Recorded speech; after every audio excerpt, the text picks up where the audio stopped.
10 లక్షల వరకు ఐటీ లేదు.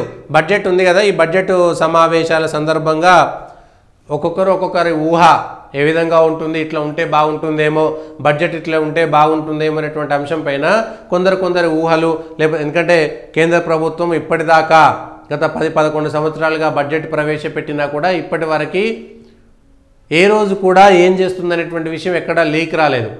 అట్లాంటి సందర్భంలో ఆ 10 లక్షల వరకు ఐటీ లేదు, బడ్జెట్లో వేతన జీవులకు ఊరట, కొత్తగా 25% పన్ను పరిశీలన ఉన్నట్టు సమాచారమే తప్ప వాళ్ళు నిర్ణయం తీసుకున్నట్టుగా ఎక్కడ లేదు.